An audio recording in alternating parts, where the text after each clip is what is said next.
I will be taking up the important aspect of the subject stock market operations. In this, we will be studying fundamental and technical analysis deeply. So, coming to the first part, fundamental analysis. In the fundamental approach, an attempt is made to analyze various fundamental or basic factors that affect the risk return of the stock markets. The effort here is to identify these stocks that one perceives as mispriced in the stock market. The fundamental factors may relate to the economy or industry or company or all some of this. Thus, economic fundamentals, industry fundamentals or company fundamentals are considered while pricing the securities for taking investment decisions.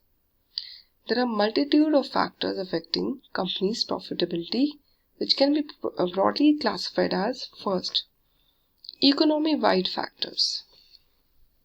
The economy-wide factors include the growth rate of economy, the rate of inflation, foreign exchange rates, etc., which affect profitability of all companies in general. Next, we come down to industry-wide factor. These factors include which are specific to industry to which the company belongs. For example, the demand-supply gap in the industry, the emergence of substitutes and changes in the government policies towards industry affect the company belonging to an industry. The third is the company-specific factors. These factors are specific to a firm. The firm-specific factors like plant and machinery, the brand image of the product, and ability of the management to affect the profitability. Based on these fundamental factors, each share is assumed to have an economic value or intrinsic value. The purpose of fundamental analysis is to evaluate the present and future earning capacity of a share based on the economy, the industry, and company fundamentals, and decide the intrinsic value of a share. The intrinsic value determined by fundamental analysis is compared with the prevailing market price to arrive at an investment decision. If market price is more than intrinsic value, the share is considered to be overpriced and a sell decision is recommended. On the other hand, if the intrinsic value is less than market price, the share is considered to be underpriced and buy decision is recommended. The fundamental analytical framework is called Economic Industry Company Analysis Framework, EIC framework. Economic-wide factors. The first factor is growth rate of national income and related measures. The rate of growth of national economy is an important variable to be considered by an investor. We often hear about GDP, that is gross domestic product, GNP, gross national product, and net national product, which is NNP. These terms vary slightly between themselves, but they all measure the total income or total economic output of the whole country. Next is growth rate of industrial sector. The growth rate of industrial sector is an important contributor to the growth of national income. The performance and growth of the industry is measured through an index number called Index of Industrial Production. The industrial growth rate is further disaggregated into growth rates of different sectors like electricity, basic goods, consumer goods, and so on, the trends in which rates broadly point to the performances of the different industrial sectors to which a specific company of investors' interest belongs. Inflation. Inflation prevailing in the economy has considerable impact on the performance of the companies. High rates of inflation upsets business plans, results in high input costs, and hence reduction in profit margins. However, it should be noted that economists argue that moderate rate of inflation is good and is necessary for industrial growth, as it is a good motivator for higher production without introducing any serious imbalance between demand and supply in the economy. Interest rates. Interest rates reflect the cost and availability of credit to the company operating in the economy. The interest rate and the volume as well as direction of the credit supply in the economy is influenced by the monetary policy of RBI. If the cheap money policy is pursued, the interest rates are likely to be lower and larger volume of money supply is expected to be there in the economy. A lower rate of interest implies lower cost of financing the company's operations and assures higher profitability. Higher the rate of interest, higher will be the cost of manufacturing and sale, which is expected to lead lower profitability to the company. The fundamental analyst therefore has to examine the trends in money supply, interest rates, and monetary policy and their impact on an individual company's performance. Foreign exchange rate. If a company is major exporter or importer, its performance and profitability are likely to be affected considerably by the exchange rate of rupee against other currencies. A depreciation of rupee vis-a-vis US dollar, a major internationally accepted currency, will make Indian products more competitive price-wise in the foreign markets, thereby stimulating exports from India.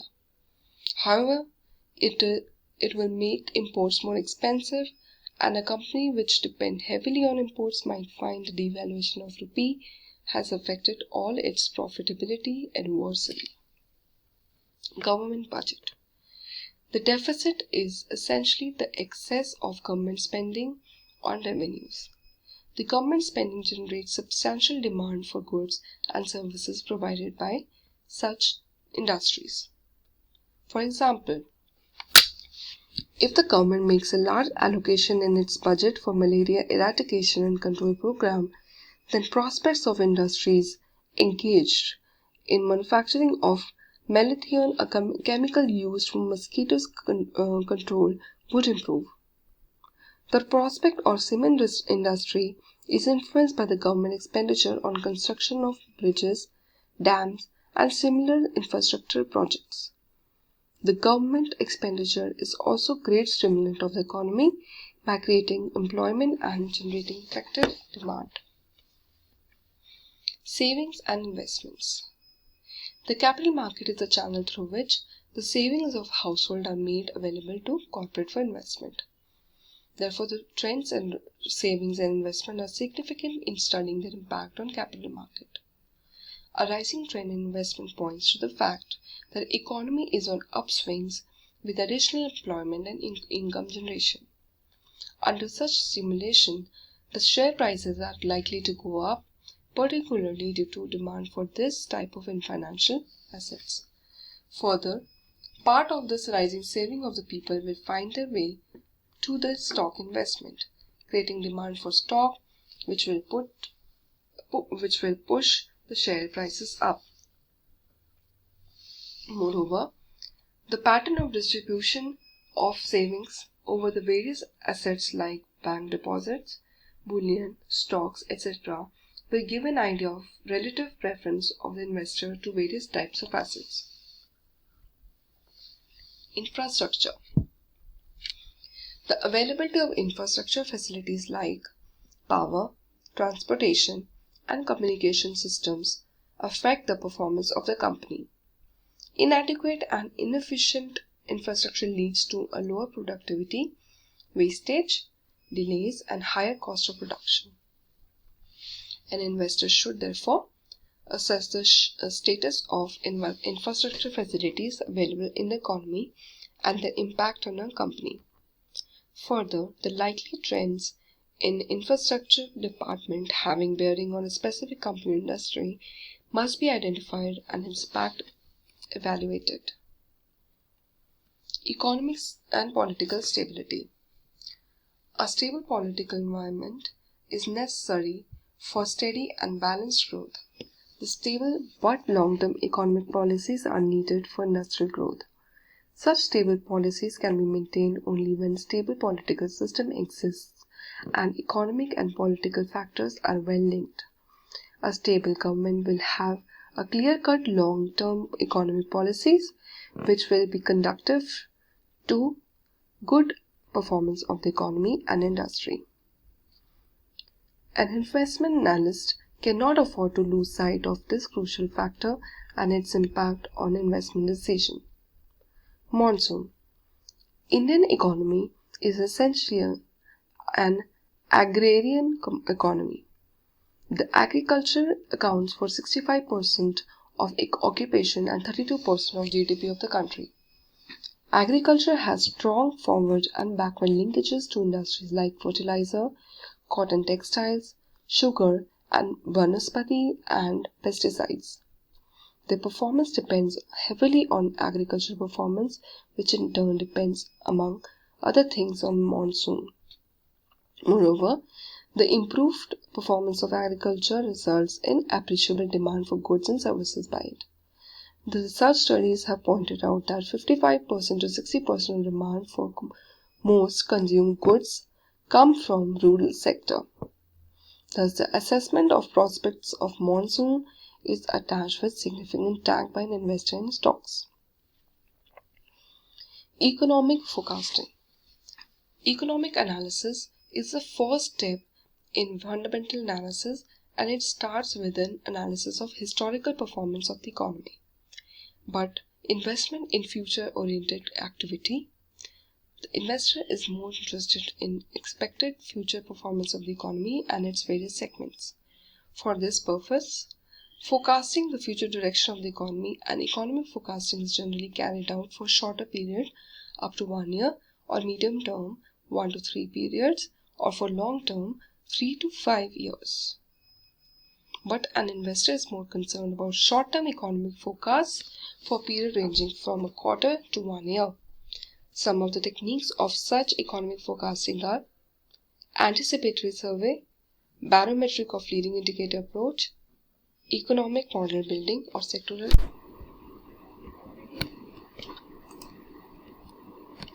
Industry analysis. A company belongs to an industry. An industry is generally described as a group of companies manufacturing and supplying similar products which serve the need of common set of buyers. The industry classification is nothing but the product-wise classification of the firms. Thus, all companies who manufacture cement belong to the cement industry. It is not unusual to find a company which belongs to more than one industry because it manufactures more than one products. For example, a multinational corporation, right? Then look at this chart. In this chart, there are industry-related factors. The first factor is product life cycle, then demand-supply gap, market of firm's product, barrier to entry, supply to input, and government policy. First is product life cycle. In the product life cycle, there are 4 phases: introduction stage, growth stage, maturity stage, and stagnation and decline stage. You can see in the diagram, initially in the introduction stage, there is this rise in the demand, right? So the product is being produced rapidly, right? And then when there is this big peak, at the peak, and there is this maturity stage, right? And the growth stage comes between the introduction and the maturity stage, when the product is booming, alright? And then the stagnation stage comes after the maturity stage, when you can see there is this inverted U coming up. And the last is decline stage, when the sales are on the decline. as it is mentioned by the arrow. Demand-supply gap. The demand for goods generally changes steadily, whereas the change in capacity for the production of goods tends to be lumpy. That is, change by substantial quantity at irregular interval. As a result of this, industry passes through an alternative period of undersupply and oversupply of capacities at different times. Excess capacity tends to reduce profitability of an industry through the decline in the unit price realization. On the contrary, inadequate supply, excess demand over supply, tends to improve the profitability through higher price realization. The gap between demand and supply of a product is a fair indicator of short-term and long-term profitability of the firm in the industry. Thus, as part of the industry analysis, an investor has to analyze demand-supply gap. Competitive conditions in the industry. The competitive condition prevailing in the industry is a significant factor to be considered in determining the current and future profitability of the firm in the industry. The competitive factors operating in an industry are higher to entry. There are these factors: bargaining power of buyers, bargaining power of suppliers, threat of substitutes, the rivalry among competitions. Input supply. The continuous availability of inputs at reasonable price is an important factor in determining the healthy performance. Some industries may not have difficulty in getting major raw material as they may be indigenously available. For example, bottling gas industry and salt industry have plenty of inputs. But in case of some other industries, there may be inadequate availability and erratic supply besides high price fluctuations. Government policy. The attitude of government towards industry is an important determinant of their prospects. The government may assist and encourage some industries and through favorable policies and legislations. Some other industries may not find favor with the government. The government may impose different kinds of legal hurdles and controls such as price and distribution controls on each industry. The prospective investor should therefore consider the attitude of the government towards the industry being analyzed. Company analysis. Company analysis is the last leg in the analysis of economy, industry, company framework. In company analysis, the fundamentals of a company are looked upon. Technical analysis, which is the second most important part in this unit. The technical analysis is the study of historical prices for the purpose of predicting prices in the future. Technical analysts frequently utilize charts of past prices to identify historical price patterns. These price patterns are then used to forecast prices in the future. Tools and techniques of technical analysis. There are numerous tools and techniques for doing technical analysis. Basically, this analysis is done from the following 4 important points of view. First, price. Whenever there is change in prices of securities, it is reflected in the changes in investor attitude and demand and supply of security. Time. The degree of movement in price is a function of time. The longer it takes for a reversal in trend, greater will be the price change that follows. Volume. The intensity of price changes is reflected in the volume of transactions that accompany by a small change in transactions. It implies that the change is not strong enough. Width. The quality of price change is measured by determining whether a change in trend spreads across most sectors and industries or is concentrated in few securities only. Study of width of the market indicates the extent to which price changes have taken place in the market in accordance with certain overall trends. Dow theory. The theory advocates that stock behavior is 90% psychological and 10% logical. It is mood of the crowd which determines the way in which prices move, and the move can be gauged by analyzing the price and volume of transactions. Charting. Charting is a basic tool in technical analysis which provides visual assistance in detecting changing patterns of pricing behavior.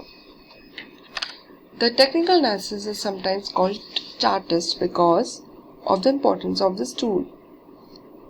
These are a reflection of investor behavior, and it can be assumed that history tends to repeat itself in the stock market.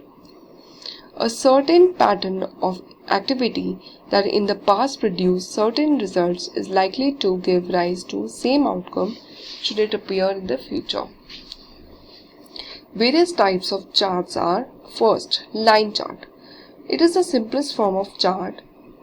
It is a simple graph drawn by plotting the closing price of the stock on a given day and connecting the dots thus plotted over a period of time. Line charts take no notice of highs and lows of stock market prices for each period. The figure is given below. Bar chart. It is simple charting technique, and they are indicted in vertical axis and the time is on horizontal axis. The market or price movement for a given session usually is represented on one line. So we can see in this chart, the bar graph are shown. Trends. A trend can be defined as the direction in which the market is moving. Uptrend is the upward movement and downtrend is the downward movement of stock prices or of market as measured by an average or index over a period of time, usually longer than 6 months. As we can see in the first graph, upward trend is this way, towards right, rising above, and downward trend towards right, it is going down.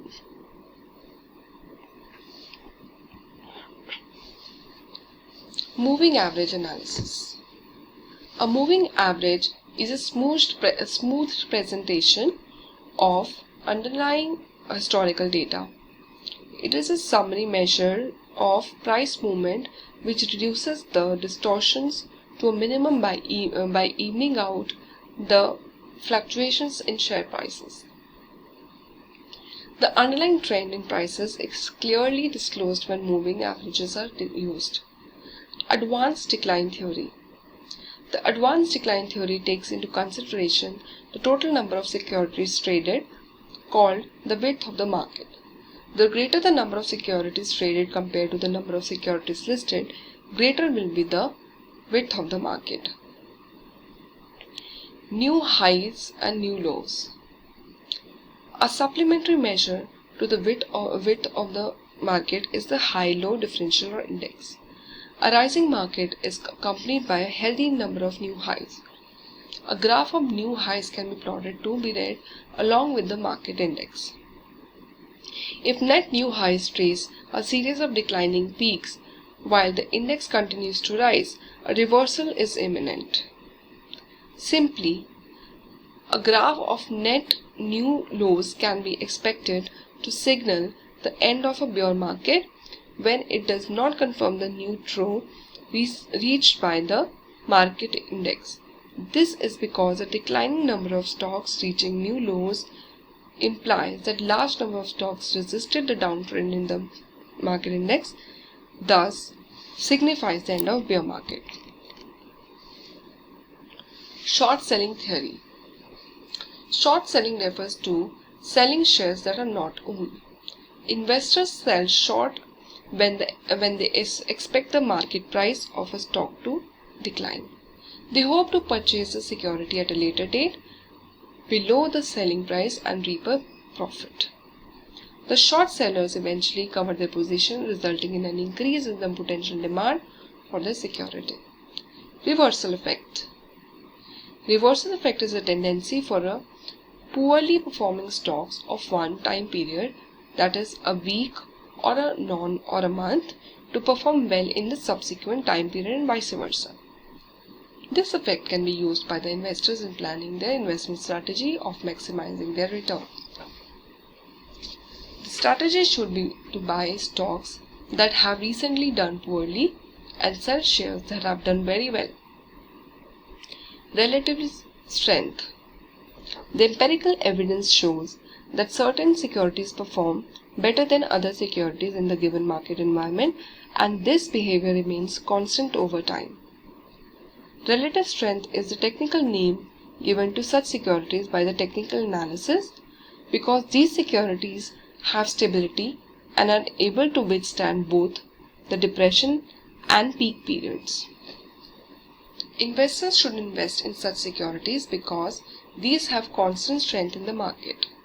The relative strength analysis may be applied to individual securities or to whole industry or portfolios consisting of stocks and bonds. Credit balance theory. The technical analysts predict that when cash balances build up with the brokers, it represents high potential for the market advancing, and vice versa. When investors sell their securities, they receive credit balances in their accounts at their brokerage houses. Resistance and support levels. The peak price of the stock is called the resistance area. The resistance level is the price level to which the stock market rises and then falls from repeatedly. This occurs during an uptrend or a sideways trend. It is a price level to which the market advances repeatedly but cannot break through. At this level, selling increases, which causes the price fall. And support level is a price at which buyers constantly seem to move forward to prevent the share prices dropping any further. Support and resistance levels are important tools in confirming a reversal, in forecasting the course of prices, and in making appropriate price moves. Breakout theory. Breakout is also confirmation. This is indicated by drawing a line, which is a period of consolidation when the share prices move sideways within a range of 5% of the share price. Eventually, a breakout will occur, and it is often suggested that the longer the period of consolidation, the greater will be the extent of ultimate rise or fall. As you can see in the diagram, there is a breakout of the uptrend. Head and shoulders pattern. This pattern indicates a reversal of an uptrend. This pattern occurs at the end of a bull market and is characterized by two smaller advances flanking a higher advance, just as the head lies in between two shoulders. Double top formation. The double top occurs as an uptrend and is about to reverse itself. A double top is formed when prices reach the previous high and react immediately, the two highs reached being almost at the same level. Two peaks at comparable heights are seen, with the reaction forming a valley in between them. The prices break out into a bearish phase once they penetrate the neckline drawn across the bottom of the intervening reaction. The double bottom formation. A double bottom pattern is just the reverse of double top and occurs at the end of downtrend in prices. In the double bottom, the second decline is supported by substantial more volume, indicating the prices are about to rise. The following figure shows the double bottom formation. Elliott wave theory. This theory was established in 1936 by R.N. Elliott and later popularized by Hamilton Bolton. This theory attempts to develop a rationale for a long-term pattern in stock price movements. In its most basic form, the theory states that the stock market follows a repetitive rhythm of waves. A wave is a movement of the market price from one change in the direction to the next change in the direction. The waves are the result of buying and selling impulses emerging from the demand and supply pressures on the market.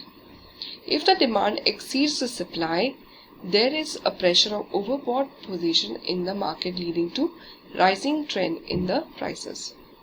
On the other hand, if the supply exceeds the demand, there is an oversold position in the market leading to downward trend in the prices.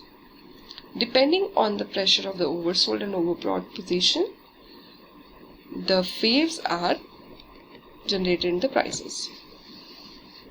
Here is the example of the Elliott wave theory. Waves 1, 3 and 5 are rising waves and also called as impulse waves. Waves Z and Y are against the uptrend.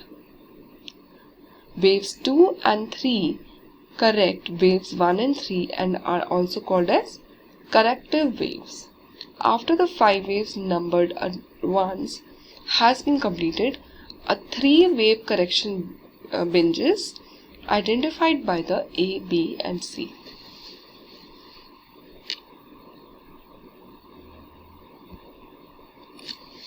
Oscillators or rate of change. Oscillators refer to the velocity of the price change reflecting the market movement, which is measured by the rate of change of prices. The rate of change may be over a short period, that is 5 to 10 days, or a longer period, that is 3 to 6 months. Most of the oscillators move in the same direction, either positive or negative, depending on the trends of the market. An overbought market is reflected by a positive reading and an oversold is reflected by the negative reading. Stochastics. Stochastic is a price velocity technique. It is based on the theory that as price increase, closing prices have tendency to be nearer to the peaks reached during the period.